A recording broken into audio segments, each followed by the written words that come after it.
সোজা রথের দিন বৃষ্টি মাথায় নিয়ে সুন্দর করে সেজে আমি তাড়াহুড়ো করে বেরিয়ে গিয়েছিলাম মুভি ডেটের জন্য with my BFF. Yes, and obviously আমরা যেখানে সেখানে লেট তো হবেই। সিনেমা স্টার্ট হতে আর 5 মিনিট বাকি, আর আমরা তখন ক্যাবে উঠেছি। এটা নিয়ে নিজেদেরকে বলাবলি করছি এবং হাসাহাসি করছি নিজেদের মধ্যে যে আমরা সব সময় কেন লেট হই, মানে ওয়াই, কেন, কিউ। এবং আর কিছু করার নেই, যেহেতু আমরা লেট তো আমাদেরকে লেটেই যেতে হবে। অ্যান্ড লেটের চক্করে আমরা সিনেমার ফার্স্ট 10 to 15 মিনিটস আমরা মিস করে গিয়েছি।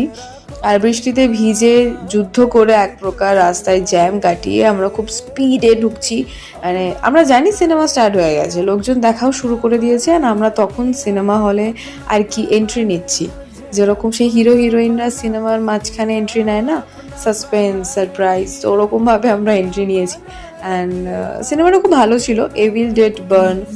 আমি একটা কথা বলে রাখি, সিনেমা দেখার ব্যাপারে আমি একদম ভালো না, মানে একদম আমার সাথে যেই সিনেমা দেখতে যাক না কেন সে নিজেই বোর্ড হয়ে যাবে, বিকজ আমি না সিনেমা হলে গিয়ে ঘুমিয়ে যাই।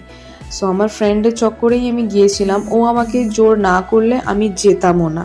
বাট হ্যাঁ, সিনেমাটা ইন্টারেস্টিং ছিল, তাই আমি পুরোটা দেখেছি এবং এটা ওর লাক যে আমি ওর পাশে বসে সিনেমাটা দেখেছি। এবং দেখেছি শুধু না, প্রতিটা পার্টে পার্টে প্রতিটা মুহূর্তকে কোশ্চেন করেছি, এটা কেন, ওটা কেন। তারপর ওখান থেকে বেরিয়ে একটু লেকে গিয়ে নিজেদের মতো সুন্দর টাইম কাটিয়ে বাড়ি চলে এসেছি। টাটা।